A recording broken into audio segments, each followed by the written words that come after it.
शीला प्रभुपाद की जय, गुरु गौरांग की जय। तो कल हमने प्रभुपाद जी की बहुत सुंदर शिक्षाएं श्रवण की थी, जिसमें प्रभुपाद जी कहते हैं कि मैं तुमको भगवत धाम लेके जाऊंगा। भगवान के धाम तुम लौट जाओगे अगर तुम निश्चित रूप से 16 माला जप ध्यान पूर्वक करोगे और 4 नियम का पालन श्रद्धा पूर्वक करोगे। प्रभुपाद जी इसकी गारंटी स्वयं देते हैं। इसके पश्चात प्रभुपाद जी ने बताया कि स्वास्थ्य सबसे श्रेष्ठ रखना चाहिए। स्वास्थ्य ठीक रहेगा तो संकीर्तन, माला का जप, भक्ति में सेवा सब ठीक है, और स्वास्थ्य ठीक नहीं रहेगा तो बाकी सेवा भी आप अच्छे से नहीं कर पाओगे। श्रील प्रभुपाद जी ने कहा अगर किसी को काम वासना से मुक्त होना है तो उसको कृष्ण चेतना में रहना ही पड़ेगा, उसको कृष्ण अपनी चेतना में रखना होगा। तो इसी कृष्ण चेतना के द्वारा हम काम वासना को खत्म कर सकते हैं। कोई मीठा खाना कम कर दे, कोई स्त्रियों को सांप की तरह देखे, इससे काम वासना कम नहीं होती। फिर प्रभुपाद जी ने बताया कि सभी उत्तर आपके जप से ही मिलेंगे। अगर हम ध्यान पूर्वक 16 माला जप करेंगे तो जो भी प्रश्न हमारे मन में उठ रहे हैं उनका उत्तर ये महामंत्र का जप हमको प्रदान कर देगा। श्रील प्रभुपाद जी को एक शिष्य ने पूछा, लगता है मैं माया में गिर गया हूं। प्रभुपाद जी मुस्कुराकर बोले, तुम तो सदा माया में ही हो, कभी कभी कृष्ण में गिरते हो, इसलिए हमें कृष्ण के पास सदैव रहना चाहिए, माया में गिरना ही नहीं चाहिए। अब हम आगे बढ़ेंगे। उन्हें बच्चों से प्रेम था। उपेंद्र, मैं तैयार हो रहा था और प्रभुपाद प्रसाद ग्रहण कर रहे थे। उन्होंने पुकारा, उपेंद्र। मैंने कहा हाँ श्रील प्रभुपाद। उन्होंने कहा मेरी जेब में हाथ डालो और जो पैसे हैं निकाल लो। मैंने हाथ डाला तो $10 के नोट थे। प्रभुपाद ने कहा एक अपने बेटे को दो और दूसरा अपनी बेटी को। मैंने कहा प्रभुपाद मैं अपने गुरुदेव से कुछ कैसे ले सकता हूँ। उन्होंने उत्तर दिया, मैं उनका गुरुदेव नहीं हूं, तुम्हारा हूं, और मैं कह रहा हूं कि तुम यह अपने बच्चों को दो। बाद में लगुना बीच में मेरे बच्चे प्रभुपाद जी के कक्ष में पहुंच गए। प्रभुपाद ने उन्हें पास बुलाया और कुछ सिक्के दिए। उन्हें बच्चों से अत्यंत स्नेह था, प्रेम था। प्रभुपाद जी अपने शिष्यों के बच्चों के बारे में भी सोचते थे। उपेंद्र प्रभु कहते हैं कि प्रभुपाद जी ने स्वयं बुलाकर कहा कि मेरी जेब में हाथ डालो और कुछ धन है निकाल लो। $10 के नोट थे। प्रभुपाद जी ने कहा एक $10 का नोट अपने बेटे को देना, एक $10 का नोट अपनी बेटी को देना। तो उन्होंने कहा मैं अपने गुरुदेव से कुछ ले नहीं सकता। तो प्रभुपाद जी ने कहा मैं गुरुदेव तुम्हारा हूं, मैं उनका नहीं हूं, और मैं जो कह रहा हूं ये सुनो, तुम ये अपने बच्चों को दो।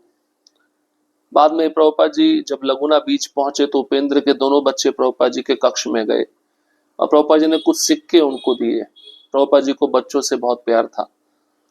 बस सहन करो उपेंद्र। एक बार प्रभुपाद ने गर्ग मुनि से कहा, क्या तुम्हें काम की इच्छा होती है। गर्ग मुनि ने नहीं नहीं कहा, बल्कि उत्तर दिया हाँ। प्रभुपाद ने पूछा तो तुम क्या करते हो। उन्होंने कहा मैं सहन करता हूं। प्रभुपाद बोले हाँ बस सहन करो। तो जब भी काम वासना सताए, पिछले सत्र में हमने सुना था, महामंत्र का अच्छे से जप करना चाहिए, ज्यादा से ज्यादा जप करना चाहिए। अपने मन को उस काम वासना की वृत्ति से हटाकर कृष्ण चेतना में लगाना चाहिए। और प्रभुपाद जी अब यहाँ पे कहते हैं अगर वासना सताती है तो केवल सहन करो। गाड़ी चलाने के लिए धन्यवाद, ये बहुत सुंदर लीला है, इसको हम सुनेंगे, थोड़ी लंबी है। श्रीनाथ जी, 28 सितंबर 1977 का दिन बहुत ही दुखद था। सुबह लगभग 4:30 बजे मुझे गिरिराज स्वामी का फोन आया। वे रो रहे थे और बोले अपनी बड़ी डॉज कार ले आओ। मेरी एक विशाल अमेरिकन कार थी जिसकी पिछली सीट पर आराम से लेटा जा सकता था। गिरिराज महाराज ने कहा प्रभुपाद अपना शरीर छोड़ना चाहते हैं। मैं हतप्रभ रह गया। मैंने कहा क्या। मैंने पहले कभी नहीं सुना था कि कोई ये कहे कि वह शरीर छोड़ना चाहता है। ये कुछ आत्महत्या जैसा लग रहा था। मैंने पूछा क्या मतलब है कि प्रभुपाद शरीर छोड़ना चाहते हैं। उन्होंने कहा वे वृंदावन जाना चाहते हैं और वहां शरीर त्याग करना चाहते हैं, हमें उन्हें स्टेशन तक ले जाना है। तो श्रीनाथ जी अभी भी हैं मुंबई में, बहुत बड़े उद्योगपति हैं। और ये अपने जीवन का अनुभव बता रहे हैं। 28 सितंबर 1977 का दिन उनके लिए बहुत दुखद था। 4:30 बजे सुबह गिरिराज महाराज ने उनको फोन किया और बोले अपनी बड़ी कार ले आओ। तो उनके पास एक बहुत बड़ी अमेरिकन कार थी जिसकी पिछली सीट पर व्यक्ति आराम से लेट सकता था। गिरिराज महाराज ने श्रीनाथ जी को कहा कि प्रभुपाद अपना शरीर छोड़ना चाहते हैं। तो जैसे ही श्रीनाथ प्रभु ये सुने तो वह घबरा गए। उन्होंने बोला, क्या? मैं पहली बार सुन रहा हूं कि कोई व्यक्ति कह रहा है कि मैं अपना शरीर छोड़ना चाहता हूं। ये तो मुझे आत्महत्या जैसा लग रहा था। तो उन्होंने पूछा, इसका क्या मतलब है प्रभुपाद शरीर छोड़ना चाहते हैं? उन्होंने कहा, प्रभुपाद जी वृंदावन जाना चाहते हैं और वहां शरीर छोड़ना चाहते हैं। अब हम उन्हें स्टेशन तक ले जाएंगे, इसलिए आप अपनी गाड़ी ले आओ। उस समय तक प्रभुपाद ने लगभग 6 महीने से कुछ खाया नहीं था। वह केवल रस और चरणामृत पर जी रहे थे और उनका शरीर अत्यंत दुर्बल हो गया था। मांसपेशियां लगभग समाप्त थी और नसें अस्थियों पर दिखाई देती थी। ये देखना बहुत कष्टदायक था। जो व्यक्ति कभी अद्वितीय तर्क शक्ति से शेर की तरह गरजते थे, आज उनका यह रूप अत्यंत करुणाजनक था। तो मुंबई में 28 सितंबर 1977 को श्री प्रभुपाद ने तय किया कि वे वृंदावन जाएंगे। पहली बार मैंने अपनी कार साफ की क्योंकि मैं नहीं चाहता था कि प्रभुपाद अपवित्र कार में लेटे। मेरी पत्नी ने कार में रेशमी बिछावन, पुष्प और धूप आदि की व्यवस्था की और मैं मंदिर पहुंचा। वहां प्रभुपाद को उनकी कक्ष से एक बड़ी टोकरी में नीचे लाया गया। यह दृश्य मुझे मूसा और कर्ण की कथाओं की याद दिला रहा था। भक्तगण रो रहे थे, उनका हृदय प्रभुपाद से संभवित वियोग से विदीर्ण हो रहा था। अब प्रभुपाद जी का जो स्थिति था उस समय अच्छा नहीं था। 6 महीने से प्रभुपाद जी कुछ खाए नहीं थे, केवल जूस और चरणामृत पे जीवित थे। शरीर बहुत प्रभुपाद जी का दुर्बल हो गया था, मांसपेशियां समाप्त हो गई थी और शरीर में जो नसें हैं अस्थियों पर दिखाई दे रही थी, हड्डियों पर दिखाई दे रही थी। ये देखना एक शिष्य के लिए बहुत कष्टदायक होता है। जो भक्त तर्क शक्ति से शेर की तरह गरजते थे, आज उनका ये रूप देखकर भक्त अत्यंत करुणाजनक भाव में आ गए। प्रभुपाद जी ने तय किया, मुझे वृंदावन जाकर अपना शरीर छोड़ना है, मैं वहीं पे अपना देह त्यागूंगा। और श्रीनाथ जी प्रभु पहली बार अपनी कार साफ करने लगे क्योंकि वे नहीं चाहते थे कि प्रभुपाद जैसे शुद्ध भक्तों के अपवित्र कार में लेटे। इसलिए उन्होंने कार को अच्छे से धोया, साफ किया और उनकी पत्नी कार में रेशमी बिछावन, फूल और धूप आदि की व्यवस्था की और मैं गाड़ी लेकर मंदिर पहुंचा। तभी प्रभुपाद जी को उनके कमरे से एक टोकरी में नीचे लाया गया। ये दृश्य मुझे बहुत ही भावनात्मक स्तर पे ले आया। भक्तगण रो रहे थे क्योंकि वह अब अपने गुरु महाराज को अपने से दूर होते हुए देख रहे थे। मैं चालक था, मेरे साथ आगे की सीट पर ब्रह्मानंद स्वामी, तमाल कृष्ण गोस्वामी और गिरिराज महाराज बैठे थे। प्रभुपाद पीछे लेटे थे और उनके सेवक उपेंद्र उनके पास नीचे फर्श पर बैठे थे। प्रभुपाद का सामान भी कार में था। तमाल कृष्ण महाराज ने मुझे चेतावनी दी, तेज मत चलाना, बहुत धीरे चलाना। मुंबई की सड़कें गड्ढों से भरी थी और प्रभुपाद को कष्ट न हो इसका ध्यान रखना था। मैंने धीरे चलाना आरंभ किया। कुछ समय बाद उपेंद्र ने पीछे से कहा, प्रभुपाद कह रहे हैं तेज चलाओ। मैंने कहा, अगर प्रभुपाद कह रहे हैं तो मैं तेज चलाऊंगा। लेकिन जैसे ही मैंने स्पीड बढ़ाई, तमाल कृष्ण महाराज क्रोधित हो गए और बोले, मैंने कहा था धीरे चलाओ। मैंने कहा, उपेंद्र कह रहे हैं कि प्रभुपाद तेज चलाना चाहते हैं। वे बोले, नहीं, धीरे चलाओ। 1 मिनट बाद उपेंद्र ने फिर कहा, प्रभुपाद पूछ रहे हैं तुम तेज क्यों नहीं चला रहे? मैंने कहा, जिसकी सेवा करनी है वह प्रभुपाद है, आप दोनों आपस में तय करें, मुझे चलाने दीजिए। बहुत दुविधा में आ जाता है व्यक्ति।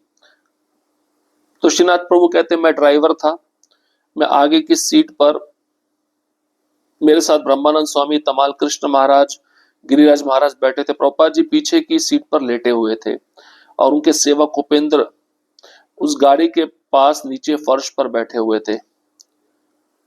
प्रभुपाद जी का सामान भी उस गाड़ी में था और तमाल कृष्ण महाराज ने श्रीनाथ प्रभु को कहा, गाड़ी आराम से चलाना, तेज मत चलाना। मुंबई की जो सड़कें गड्ढों से भरी है, तेज चलाओगे गाड़ी गड्ढे पे जाएगी, प्रभुपाद जी को कष्ट होगा, इसका ध्यान रखना है। तो श्रीनाथ प्रभु तमाल कृष्ण महाराज के आदेशानुसार गाड़ी धीरे चलाने लगे। अब कुछ समय बाद उपेंद्र ने पीछे से श्रीनाथ प्रभु को कहा, तेज चलाओ, प्रभुपाद जी कह रहे हैं। तो श्रीनाथ प्रभु ने सोचा अगर प्रभुपाद जी कह रहे तेज चलाना तो मैं तेज चलाऊंगा। उन्होंने जैसे ही गाड़ी की स्पीड बढ़ाई, तमाल कृष्ण महाराज बहुत गुस्से में आ गए और बोले, मैंने तुमसे कहा था धीरे चलाओ।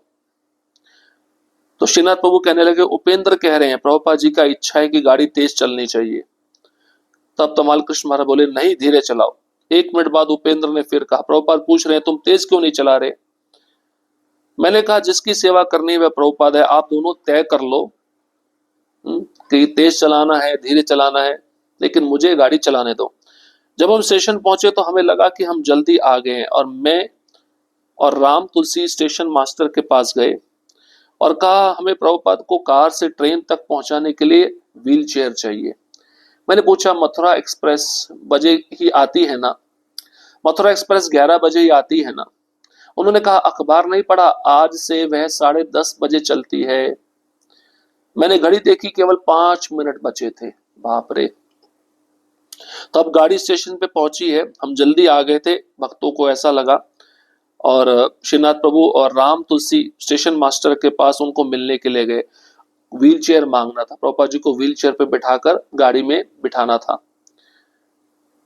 अब श्रीनाथ प्रभु ने पूछा स्टेशन मास्टर को, मथुरा एक्सप्रेस 11 बजे आती है ना? उसने कहा अखबार नहीं पढ़ा तुम लोगों ने, गाड़ी का टाइमिंग चेंज हो गया है, आज से वह 10:30 बजे चलती है। मैंने घड़ी देखी तो केवल 5 मिनट बचे थे। इस सवाल 10:25 हो चुका था, 10:30 बजे ट्रेन छूटने वाली थी। अब प्रभुपाद जी को 5 मिनट में गाड़ी से स्टेशन में गाड़ी से उतार कर ट्रेन में कैसे बिठाया जाए। मैं और राम तुलसी दौड़ पड़े। मैंने स्टेशन मास्टर से कहा मैं आपको कुछ भी दे दूंगा, बस ट्रेन को रोकिए, जब तक मैं कहूं नहीं तब तक चलाइए मत। वे चौंक गए और बोले, मैंने ऐसा निवेदन कभी नहीं सुना। मैंने कहा एक महापुरुष, एक अत्यंत पवित्र आत्मा अपने प्राण त्यागने वृंदावन जा रहे हैं, उन्हें बस ट्रेन में चढ़ना है। स्टेशन मास्टर बोले, शरीर त्यागने जा रहे हैं, इसका क्या मतलब? मैंने कहा बस मेरे साथ दौड़िए, और हम दौड़ पड़े। ये घटना 20 वर्ष पूर्व की है, जब मेरी आयु मात्र 37 वर्ष थी। लेकिन वह दिन, वह क्षण और प्रभुपाद का दिव्य गंभीर करुणामय तेज आज भी मेरे हृदय में अमिट है। मैंने गिरिराज महाराज से कहा ट्रेन आज आधा घंटा पहले जा रही है। वे बोले नहीं, समय सारणी में तो लिखा है कि वह 11 बजे जाती है। मैंने कहा समय सारणी कुछ भी कहे, स्टेशन मास्टर सीटी बजाएगा और ट्रेन चली जाएगी। हम दौड़ पड़े। भक्तगण प्रभुपाद के लिए विशेष कूपे को तैयार कर रहे थे। वह वातानुकूलित कूपा होना चाहिए था, लेकिन किसी कारण से सामान्य गैर वातानुकूलित कूपा बुक कर दिया गया था। हम प्रभुपाद को उनके कूपे में उस समय ले गए जब ट्रेन चलने में केवल कुछ ही मिनट बचे थे। सुबह 4:30 बजे से लेकर 10:30 बजे तक मैंने ना तो जल पिया था, ना अन्न ग्रहण किया था। मैं अत्यंत प्यासा था। मैंने स्टेशन पर एक स्टॉल से एक सोडा खरीदा ही था कि उपेंद्र दौड़ते हुए आए और बोले प्रभुपाद आपको बुला रहे हैं। मैंने सोडा वहीं छोड़ दिया और दौड़ा। मन में यह प्रश्न था, प्रभुपाद क्यों बुला रहे हैं। अब राम तुलसी और श्रीनाथ जी दौड़ पड़े और स्टेशन मास्टर से उन्होंने कहा मैं आपको कुछ भी पैसे दे दूंगा, बस ट्रेन को कैसे भी करके रोक दीजिए, और जब तक मैं ना कहूं चलाइएगा मत। तो स्टेशन मास्टर चौंक पड़ा। उसने कभी ऐसा निवेदन सुना नहीं था। उन्होंने कहा एक महापुरुष, एक अत्यंत पवित्र आत्मा अपने प्राण त्यागने वृंदावन जा रहे हैं और हमको उनको इसी ट्रेन में चढ़ाना है। स्टेशन मास्टर बोले शरीर त्यागने जा रहे हैं, इसका क्या मतलब है? तो राम तुलसी बोले बस आप मेरे साथ दौड़िए, अब कुछ पूछिए मत। हम सब दौड़ पड़े। एक घटना 20 साल पहले की है। श्रीनाथ प्रभु कहते हैं कि अभी मेरी आयु 37 वर्ष की थी उस समय, लेकिन वह दिन, वह क्षण प्रभुपाद का दिव्य तेज था उनके शरीर पर, उनके चेहरे पर गंभीर करुणामय तेज। आज भी मुझे ये सब चीजें याद हैं। तो मैंने गिरिराज महाराज को तुरंत कहा ट्रेन आज आधा घंटा पहले जा रही है, 11 बजे के बजाय 10:30 बजे वो चलने वाली है, 10:25 बज चुका है, दौड़ो। तो गिरिराज महाराज बोले टाइम टेबल में तो लिखा है कि वे 11 बजे जाती है। तो राम तुलसी श्रीनाथ प्रभु बोले टाइम टेबल ट्रेन का कुछ भी कहे, स्टेशन मास्टर सीटी बजाएगा और ट्रेन चली जाएगी, हमें दौड़ना होगा। तो भक्तगण प्रभुपाद जी को लेकर दौड़ रहे हैं व्हील चेयर पे बिठाकर, आप सोचिए। और उनके लिए एसी का कंपार्टमेंट होना चाहिए था, लेकिन किसी कारणवश एसी कंपार्टमेंट बुक नहीं हो पाया। और गैर वातानुकूलित एसी अपार्टमेंट बुक कर दिया गया। और जब प्रभुपाद जी को हम उस कंपार्टमेंट में ले गए, उस बोगी में ले गए, जब ट्रेन केवल चलने में कुछ ही मिनट बचे थे, उस समय 4:30 बजे लेकर 10:30 बजे तक मैंने कुछ भी पानी नहीं पिया था, ना अन्न ग्रहण किया था। मैं अत्यंत प्यासा था। श्रीनाथ प्रभु बोल रहे हैं। तो मैंने स्टेशन पर एक स्टॉल देखा, सोडे की बोतल खरीदी और उपेंद्र उसी समय दौड़ते हुए मेरे पास आए, बोले प्रभुपाद आपको बुला रहे हैं। तो मैं डर गया। मैंने सोडे की बोतल वहीं पे छोड़ी और मैं दौड़ पड़ा। मेरे मन में ये प्रश्न था, प्रभुपाद जी मुझे क्यों बुला रहे हैं? मैं उस कंपार्टमेंट में गया, बोगी में गया। प्रभुपाद ने कहा पास आओ। मैं झुककर बहुत पास गया। उन्होंने बहुत मृदु स्वर में कहा, तुमने मुझे गाड़ी चलाकर पहुंचाया, धन्यवाद। मैं भीतर से द्रवित हो उठा। प्रभुपाद अपने शरीर का परित्याग करने वाले थे और मैंने केवल इतना सा सेवा कार्य किया था। ट्रेन में सबके सामने मैंने उन्हें साष्टांग दंडवत प्रणाम किया और उनके चरण पकड़ लिए। तमाल कृष्ण महाराज और अन्य भक्त बोले, उनके चरण मत छुओ। मैंने कहा नहीं, यही अंतिम अवसर है, अब कभी नहीं मिलेगा। मैंने कहा प्रभुपाद मैं आपके चरणों में आत्मसमर्पण करता हूं, आप मेरे गुरु हैं। प्रभुपाद ने अपना हाथ मेरे सिर पर रखा, मेरे बालों में हाथ फेरा और आशीर्वाद दिया। उन्होंने अपनी कोहनी का सहारा लेकर थोड़ा ऊपर उठे और अत्यंत मधुर मुस्कान दी। उसी क्षण ट्रेन चल पड़ी। कुछ भक्त बोले, देखो ट्रेन चल पड़ी, अब कूद जाओ, नहीं तो अगला स्टेशन बहुत दूर है।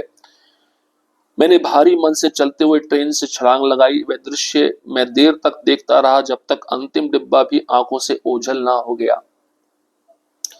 अब मुझे प्यास नहीं थी, उस सोडा की कोई परवाह नहीं थी, मेरी आंखों में आंसू थे।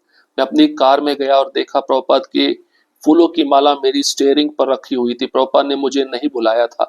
वह प्रभुपाद के दर्शन का अंतिम क्षण था। 1971 से 1977 तक मेरी स्मृतियां प्रभुपाद से बहस करने, जिद करने, तर्क करने की थी, किंतु अंततः उसी क्षण मैंने आत्मसमर्पण कर दिया। हरे कृष्ण। तो तुरंत उपेंद्र के कहने पर श्रीनाथ प्रभु उस बोगी में गए जहां पे प्रभुपाद जी को रखा गया था। प्रभुपाद ने श्रीनाथ प्रभु को कहा मेरे पास आओ। झुककर मैं प्रभुपाद जी के बहुत पास गया। प्रभुपाद जी ने मृदु स्वर में कहा, आपका बहुत धन्यवाद, आपने मुझे अपनी गाड़ी से स्टेशन तक पहुंचाया। प्रभुपाद जी उस भक्त को धन्यवाद कहने के लिए बुलाए थे, सोचिए आप। तो श्रीनाथ प्रभु कहते हैं मैं अंदर से द्रवित हो गया। प्रभुपाद जी अपना शरीर छोड़ने जा रहे हैं और मैंने इतनी छोटी सी सेवा की, वो सेवा उनको इतनी प्रिय लगी कि उन्होंने मुझे धन्यवाद कहा। मैंने ट्रेन के डब्बे में ही उनको साष्टांग दंडवत प्रणाम के उनके चरण पकड़ लिए। तमाल कृष्ण महाराज बोले, उनके चरण मत स्पर्श करो, यही अंतिम अवसर था, अब यह अवसर नहीं मिलेगा, क्योंकि मैं आखिरी बार प्रभुपाद जी को देख रहा था। मैंने प्रभुपाद जी को आत्मसमर्पण कर दिया। वो मेरे गुरु हैं, मैंने ऐसा उनको कहा। प्रभुपाद ने अपने हाथ मेरे सिर पर रखे और मेरे बालों में अपने हाथों को फेरा और आशीर्वाद दिया और अत्यंत मधुर मुस्कान दी। अपनी कोहनी का सहारा लेकर वह थोड़ा ऊपर उठे। उसी क्षण ट्रेन चल पड़ी। भक्त बोले, देखो अब अगला स्टेशन बहुत दूर हो जाएगा, अभी के अभी स्टेशन पर कूद पड़ो। मैंने भारी मन से चलते हुए ट्रेन से छलांग लगा दी। वह दृश्य मैं देर तक देखता रहा, जब तक अंतिम डिब्बा आंखों से ओझल नहीं हो गया। अब मुझे प्यास नहीं थी, अब मुझे कोई सोडा की बोतल की परवाह नहीं थी, मेरे आंखों में केवल आंसू थे। मैं अपनी कार में गया तो देखा प्रभुपाद जी ने अपने गले की फूलों की माला मेरे गाड़ी के स्टीयरिंग पर रखी थी। प्रभुपाद जी मुझे भूल नहीं पाए थे। यह प्रभुपाद जी का दर्शन का मेरे लिए अंतिम क्षण था। 1971 से लेकर 1977 तक मेरी जो स्मृतियां हैं, मेरी जो यादें हैं, प्रभुपाद जी के साथ केवल बहस करना, जिद करना, तर्क करना है, किंतु अंततः उसी क्षण मैंने आत्मसमर्पण कर दिया। तो प्रभुपाद जी छोटी से छोटी सेवा को भी भूलते नहीं थे। जिस भक्त से मिलते थे, चाहे वो कैसी भी सेवा करे, उसको धन्यवाद देना, उसके प्रति कृतज्ञता व्यक्त करना, ये शुद्ध भक्त का लक्षण होता है। और ये भक्त जो 7-8 साल प्रभुपाद जी के साथ तर्क किए, जिद किए, बहस किए, अब वो पूरी तरह प्रभुपाद जी को समर्पित हो चुके थे, उनके शिष्य बन चुके थे। ये होता है प्रेम। प्रेम के द्वारा किसी को जीता जाता है।